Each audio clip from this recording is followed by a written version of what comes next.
जय हिंद, नमस्कार, सत श्री अकाल, मैं आसिफ खान। अस्सलाम वालेकुम।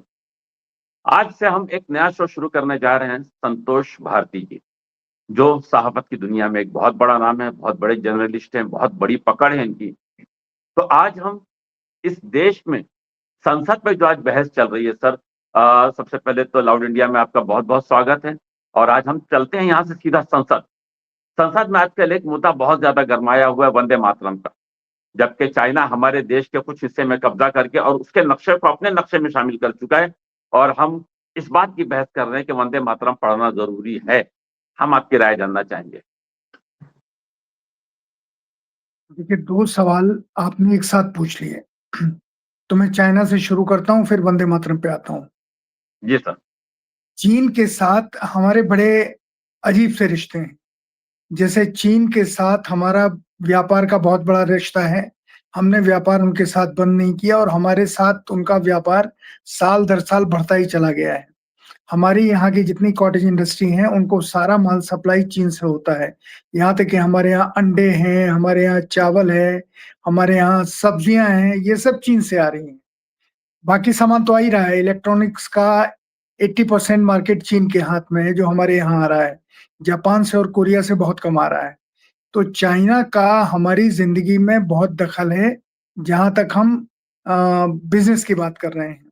और चाइना का सबसे बड़ा हमारे यहाँ जो कम्युनिकेशन हमारा सिस्टम है, जिस हम मोबाइल पे बात कर रहे हैं या हमारे यहाँ जितने भी सर्वर लगे हुए हैं, ये सारे सब चाइना के बने हुए हैं। और कहा ये जाता है, बल्कि खबर है और ये इसको हम लोगों ने प्रूव किया है कई बार, कि हमारे यहाँ जितने चीन के बने फ़ोन बिकते हैं और लगभग अब तो आईफ़ोन भी चीन का ही बना हमारे यहाँ बिक रहा है। इन सब फ़ोन्स में एक बग लगा हुआ है कि हम जो भी बात करते हैं, चीन हर उस बात को रिकॉर्ड कर लेता है। उनके यहाँ सिस्टम ऐसा है कि कुछ लफ्ज़ अगर आप इस्तेमाल करते हैं, तो उनके यहाँ रिकॉर्डिंग अपने यहाँ शुरू शुरू हो जाती है। तो चीन के साथ हमारा एक तरफ तो इस तरह का रिश्ता है, दूसरी तरफ हम चीन को अपना दुश्मन बताते हैं और हमारे यहाँ छोटी-छोटी चीज़ में कि चीन को लेकर के सवाल खड़े करते हैं, तो भारतीय जनता पार्टी के बहुत सारे वर्कर्स कहते हैं कि आप झालर ना लगाओ, मूर्तियाँ ना खरीदो। छोटी-छोटी चीज़ों के ऊपर हम चीन के बायकॉट की बात करते हैं। बॉर्डर के ऊपर चीन के साथ हमारा बड़ा अजीब रिश्ता है। चीन हमारे यहाँ घुसता चला आ रहा है। भारतीय जनता पार्टी के जो लद्दाख के सांसद हैं, वो कई बार ये कह चुके हैं कि चीन ने हमारे यहाँ घुसपैठ कर ली है। बीजेपी के जो एमपी हैं लद्दाख के, उन्होंने कई बार कहा है कि चीन ने हमारे इतने वर्ग किलोमीटर ज़मीन को कब्ज़ा कर लिया है, लेकिन सरकार उसको नकार रही है। सरकार कहती है हमारे यहाँ ना कोई प्रधानमंत्री का बयान है, हमारे यहाँ ना कोई आया, ना कोई गया। लेकिन यस, इसके यस। बावजूद हमारे यहाँ चीन की सेनाएँ घूम रही हैं और चीन ने अपने परमानेंट स्ट्रक्चर बना लिए हैं बॉर्डर के ऊपर। उनके हवाई अड्डे तक, हवाई पट्टियाँ तक बन गई हैं, जिसके ऊपर हम जिसका मुकाबला करने की कोशिश कर रहे हैं। अब हम बॉर्डर के ऊपर कम्युनिकेशन सिस्टम को और अ, ये जो सड़कें हैं, इनको बनाने की कोशिश कर रहे हैं। पर चीन ने तो हमसे बहुत पहले करीब 2 साल पहले बना लिया था सारा का सारा। हम सोते रहे। तो हमारा चीन के साथ बड़ा अजीब रिश्ता है और चीन ने अपने नक्शे में हमारे पूरे नेफा को अरुणाचल प्रदेश को अपना प्रदेश मान लिया है और इतना ही नहीं, जो लोग अरुणाचल प्रदेश के रहने वाले हैं, उनको चीन में जाने के लिए वीज़ा की ज़रूरत नहीं है। वो कहते हैं ये तो हमारी सिटीज़न है, जब चाहें आ सकते हैं, जब चाहें जा सकते हैं।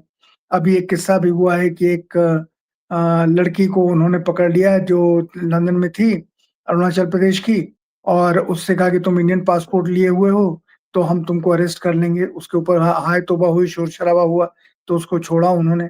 लेकिन चीन हमारे और उसको उन्होंने अपने नक्शे में दिखाया नहीं, उसको मानता है बाकायदा वो, इंटरनेशनली मानता है कि ये अरुणाचल प्रदेश हमारा हिस्सा है। हमारी सरकार है वहाँ पर, हमारा मुख्यमंत्री है, लेकिन चीन कहता है नहीं ये सब इल्लीगल है, सही चीज़ ये है कि ये हमारा हिस्सा है। तो चीन के साथ हमारा बॉर्डर डिस्प्यूट भी है, नेहरू जी के ज़माने से चल रहा है। उस बॉर्डर डिस्प्यूट को हल करने में मौजूदा सरकार को जितना काम करना चाहिए था, उसने कोई काम नहीं किया। चीन हमारे प्रधानमंत्री कई बार गए, चीन के राष्ट्रपति भी हमारे यहाँ आए, लेकिन हर इस आने-जाने में हमारे चीन के साथ रिश्ते नहीं सुधरे। एक ही चीज़ पे सुधरे कि हम एक तरफ तो चीन को गाली दे रहे हैं और दूसरी तरफ चीन का सामान हमारे घर-घर में, हमारे आपके पास भी हम जो फ़ोन लिए होते हैं और जिस डोरी पे आप सुनते हैं कान से जिसको हैंड्स फ्री कहते हैं, वो जो जी। जो हेडफ़ोन होता है, वो सब चीन के बने हैं, हमारे यहाँ ये भी नहीं बनता है। चीन के बने आ रहे हैं और चीन हमारे बाज़ारों में सस्ता सामान भी भेज रहा है, महँगा सामान भी भेज रहा है। तो कुल मार्केट कैप्चर मिलाकर जी, क्या-क्या पूछ रहे हैं आप? मैंने कहा पूरी मार्केट चाइना ने कैप्चर किया हुआ है, हमारे देश का सामान कम और चाइना का सामान ज़्यादा बिक रहा है। और एक सवाल और मैं इसी से करते चलूँ कि जैसा कि पाकिस्तान की हर आतंकी गतिविधियों पर उसके तमाम नापाक साजिशें जो होती हैं, उसमें उसकी शमूलियत है और अफ़गानिस्तान में बहुत बड़ा निवेश उसने किया है। तो ये क्या आगे चल के फ्यूचर में हमारे भारत देश के लिए खतरा नहीं है? देखिए जो भारत भारत भारत अमीर के दे रहे हैं, जिससे पूरे एशिया से लेके मलेशिया तक कनेक्ट हो रहा है वो। तो क्या ये जो पाकिस्तान और अफ़गानिस्तान से जो उसका और ज़्यादा दोस्ताना बढ़ रहा है, क्या ये हमारे लिए और बड़ा नुकसान नहीं होगा? चीन का दोस्ताना सिर्फ़ पाकिस्तान और अफ़गानिस्तान से ही नहीं बढ़ रहा है। चीन नेपाल में है, चीन श्रीलंका में है, चीन बर्मा में है। हमारे पड़ोस के जितने देश हैं, उन सब जगहों पर चीन का बहुत बड़ा निवेश है। चीन ने वहाँ बहुत पैसा खर्च किया है और पैसा खर्च करने के साथ वहाँ के पूरे बॉर्डर को उसने जो इंडिया से लगा हुआ है, वहाँ पर उसने अपनी मिसाइल्स फिट कर दी हैं। उन्होंने वहाँ से हिंदुस्तान की पूरी जासूसी शुरू की है और इतना ही नहीं, आसमान में इतने सैटेलाइट उसके घूम रहे हैं जो हिंदुस्तान की जासूसी कर रहे हैं। मैं वही कह रहा हूँ ना कि हिंदुस्तान का और चीन का अजीब रिश्ता है। एक तरफ चीन हमारी ये जासूसी कर रहा है, चीन हमारी जितनी इन्फॉर्मेशन है जो हमारे वो इलेक्ट्रॉनिकली सर्वेलेंस के ज़रिए हमारी लेते हैं, वो पाकिस्तान के पास भी चली जाती है और सीआईए के पास भी चली जाती है। और दूसरी तरफ हम चीन से जो सामान भी उनका खरीद रहे हैं, व्यापार भी उनसे बढ़ा रहे हैं। वो जब ये मतलब व्यापार उनसे कभी कम नहीं होता है। 10% अगले साल बढ़ा ही हुआ मिलता है और इसको सरकार रोक नहीं रही है। व्यापार रोकने का मतलब है सरकार फैसला करेगी चीनी सामान नहीं आएगा, लेकिन चीनी सामान आ रहा है और उसमें इतना ही नहीं, हमारे बहुत सारे जो इंफ्रास्ट्रक्चर प्रोजेक्ट हैं, उनमें चीनी कंपनियाँ थ्रू मलेशिया के या दुबई के उसमें हिस्सा ले रही हैं। सीधे चीनी कंपनियाँ, हमारे जितने इंफ्रास्ट्रक्चर के बड़े-बड़े प्रोजेक्ट हैं, उनमें चीन हिस्सा ले रहा है। हमारे यहाँ की ट्रेनें चीन में बन रही हैं। हमारे यहाँ जो आप में से बहुतों को पता है या नहीं है, जो सरदार पटेल की मूर्ति बनी है इतनी ऊँची सरदार सरोवर में, वो चीन से बन के आई है। वो हमारे देश के लोगों ने नहीं बनाई है, चीन के लोगों ने बनाई है। 3000 करोड़ में वो मूर्ति बनी है। तो मेरा सिर्फ़ ये कहना है कि चीन के साथ हमारा रिश्ता बहुत अजीब रिश्ता है। हम एक तरफ दुश्मनी दिखाते हैं, लेकिन दुश्मनी होती नहीं है। हम चीन के साथ दोस्ती निभाते हैं। हमारी ज़मीन चीन ने कब्ज़ा कर रखी है। हमारी जो अ, ब जो जो बॉर्डर पे जो झील है, वो झील उसके ऊपर पहले हमारा पूरा कब्ज़ा था, अब चीन का पूरा कब्ज़ा हो गया है। अब हम उसके आस-पास पेट्रोलिंग भी नहीं कर सकते हैं और हमारे ये तो सबको मालूम है कि जब तवांग में झगड़ा हुआ था चीन के साथ, तो हमारे कम से कम 40 सैनिक मारे गए थे, आमने-सामने की लड़ाई में। अभी भी आमने-सामने की लड़ाई होती है। तो हम चीन के साथ हमको जितना विरोध करना चाहिए, हम कभी चीन के खिलाफ बयान भी नहीं देते। लेकिन हाँ, जहाँ पाकिस्तान का सवाल आता है, वहाँ हम लंबी-लंबी बात करते हैं। जबकि मेरा मानना है कि पाकिस्तान हमारे सामने कुछ है ही नहीं। हम पाकिस्तान को गाली देके आपको कुछ नहीं मिलेगा। आप हमारे रक्षा मंत्री रोज़ बयान देते हैं कि हम पीओके को अपने यहाँ मिला लेंगे, वो तो हमारा ही हिस्सा है। पर ये कभी नहीं कहते कि चीन ने जो हमारा हिस्सा कब्ज़ा कर रखा है, उसको हम वापस लेंगे। जो नेहरू जी के ज़माने में ज़मीन चीन ने कब्ज़ा कर ली थी, उसको छुड़ाने की बात नहीं हो रही है।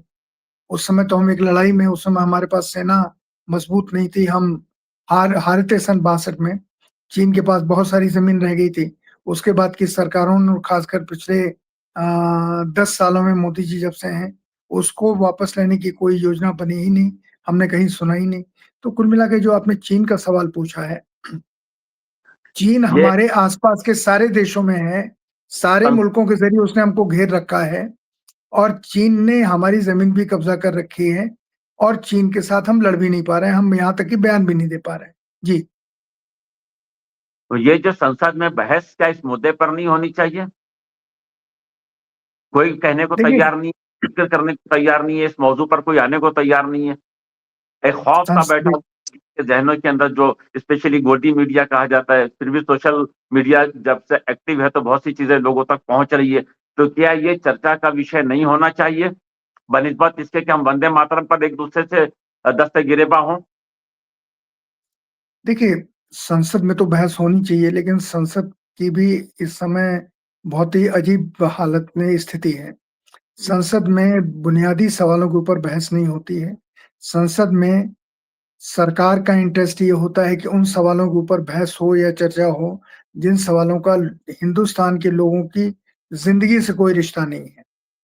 वो चाहे मंदिर हो, चाहे मस्जिद हो या कोई भी इश्यू हो, जिससे रोज़ी-रोटी का रिश्ता नहीं हो, उसके ऊपर तो बहस होती है। और संसद में जो हमारे पड़ोस के हमारी विदेश नीति है, पड़ोस के देशों का जिसकी आप बात कर रहे हैं कि इसके ऊपर बहस नहीं होनी चाहिए, नहीं बहस होती है। अब देखिए अ, हमने करीब 10 घंटे खर्च किए अ, वंदे मातरम के ऊपर बहस के ऊपर। क्या कि वंदे मातरम किसने लिखा? उसमें प्रधानमंत्री जी को नाम ही नहीं याद था किसने लिखा, तो उन्होंने बंकिम दा कह दिया। तो उसका इस समय बंगाल में आज भी प्रदर्शन हुआ है प्रधानमंत्री के खिलाफ। तो एक वंदे मातरम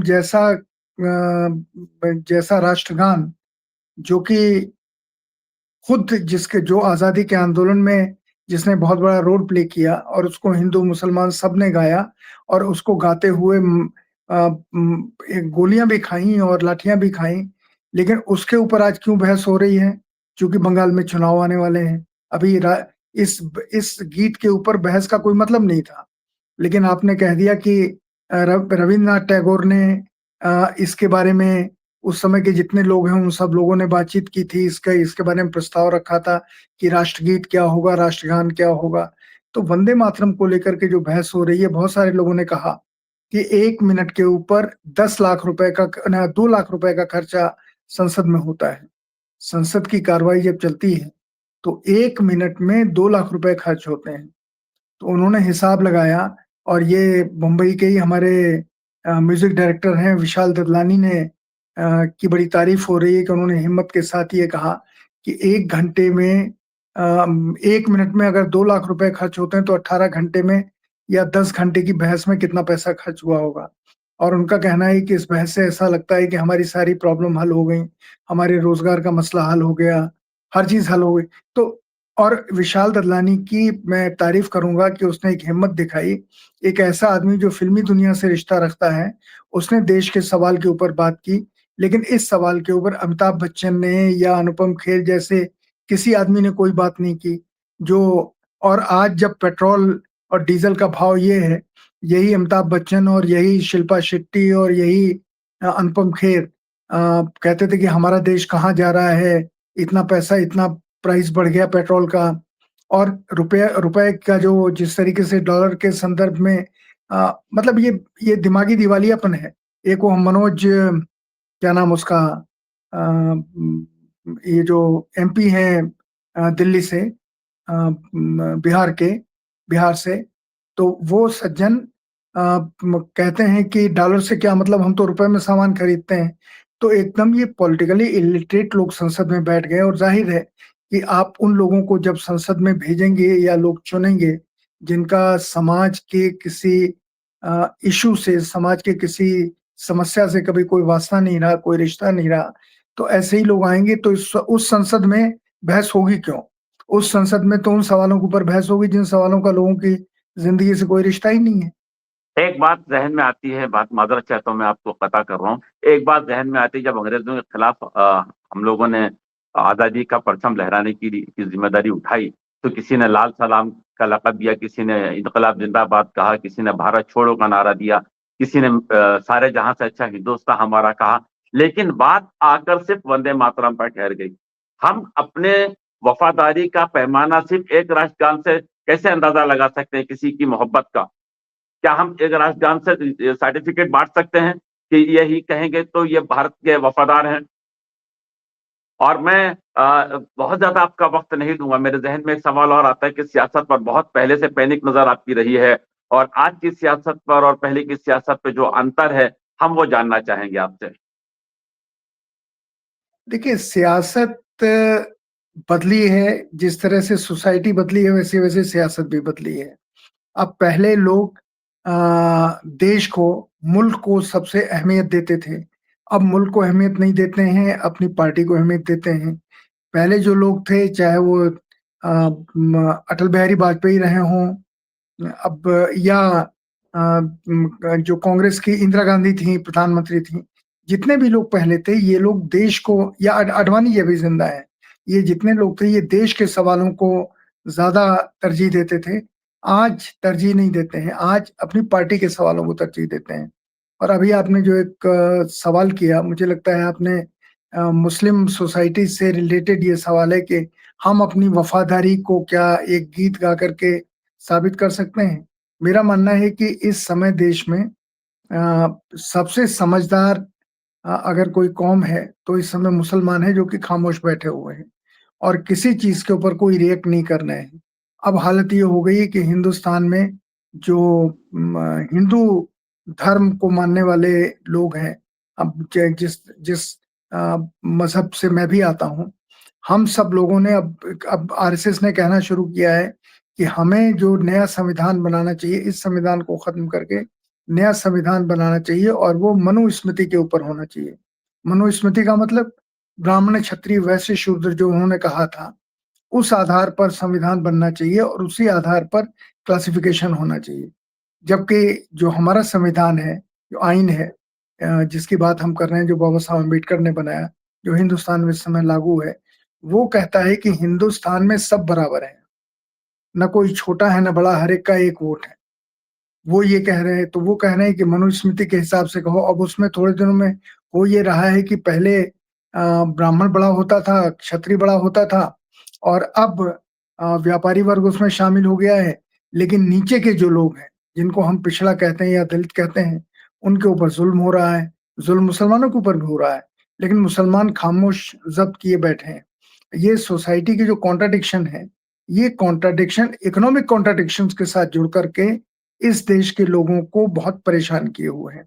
और यही तरीका है आसिफ भाई कि हमारी जो इकोनॉमी है इस समय डोल-रम्बे है। हम कहते हैं, जो भी हम कहते हैं उसको दुनिया भरोसा नहीं करती है। हम कहते जी, हैं कि हमारी 3 ट्रिलियन की इकोनॉमी है, 5 ट्रिलियन की इकोनॉमी है। हम तो कह रहे हैं अब 10 ट्रिलियन ट्रिलियन की बना लीजिए, कुछ भी अनाउंस कर दिए। दुनिया कहाँ भरोसा करती है? और हालत ये है, दुनिया भरोसा नहीं करती तो हमारे यहाँ से कितने मतलब हज़ारों करोड़ डॉलर अभी पिछले 15 दिन के भीतर विदेशी निवेशकों ने वापस ले लिए हैं। तो कुल मिलाकर के हमारे, अच्छा, वो आए भी थे नॉन प्रायोरिटी सेक्टर में, उन्होंने वापस भी ले लिए, लेकिन उसका असर हमारी पूरी सोसाइटी को, ये जो हमारी इकोनॉमी है, ये शेयर मार्केट को देख के चल रही है कि शेयर मार्केट अगर बढ़ गया, तो इकोनॉमी अच्छी है और घट गया तो इकोनॉमी खराब है।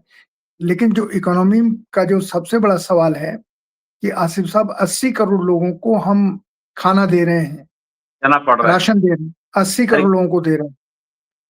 एक हमारे देश में कुल आबादी कितनी है? 140 करोड़ है। और जिसमें 80 करोड़ का हम राशन बाँट रहे हैं। 80 करोड़ को हम दे रहे हैं। तो ये दुनिया वहाँ जा रही, जो दुनिया में एक और नई बहस चल रही है, एक मिनिमम वेज तय किया जाए और हर आदमी को सरकार खाना खाने के लिए उतना पैसा दे या उतना राशन दे, तय करके। सारी मैं दुनिया में ये चर्चा चल रही है। तो अगर सर मान लीजिए, मैं 1 जी, मिनट, मान लीजिए 80 करोड़ को आप दे रहे हैं, आप और 60 करोड़ को देते हैं, तो जी, 140 करोड़ को आपने खाना दे दिया। तो 140 करोड़ को जब 80 करोड़ को दे रहे हैं, तो अडानी जी और अंबानी जी या भारत सरकार के पास जितने साधन हैं, वो बाकी 80 करोड़ को भी दे सकती है। 60 करोड़ को। तो 140 करोड़ को जब आप राशन देने लगेंगे, तो लोगों की काम करने की आदत तो खत्म हो जाएगी। हाँ, लेकिन वोट मिलता जाएगा, हम वोट लोगों मिल को है। जाए। जी, बताइए। हाँ, मैं जैसे ये सवाल ज़हन में आता है, क्या राशन दे करके हम उनको माज़ूर कर रहे हैं, बनिस्बत राशन के देने से हमें एजुकेशन की सहूलत देनी चाहिए। और जिस तरीके वो से चाइना का व्यवहार है हमारे साथ, तो ये एक शेर ज़हन में आता है कि मोहब्बत में दिखावे की दोस्ती ना मिला, अगर दिल नहीं मिला सकता तो किसी से हाथ भी ना मिला। लेकिन हमारी सरकार कारोबारिक निस्बत से मजबूर है और उसकी ज़हनियत कुछ इस तरह से है कि एक रस्म वफ़ा तो इस तरह निभाया जा, दिल मिले या ना मिले, फर्जी हाथ मिलाया जा। तो आज हम उस परिस्थिति पर, उस सिचुएशन पर खड़े हैं। आपका बहुत-बहुत शुक्रिया कि आपने लाउड इंडिया में समय दिया और फिर हम अगली मुलाकात करेंगे किसी दूसरे विषय के साथ। बहुत-बहुत धन्यवाद। आज का सफ़र हमारा यहीं समाप्त होता है। आपका भी बहुत-बहुत शुक्रिया। आपका भी बहुत-बहुत शुक्रिया।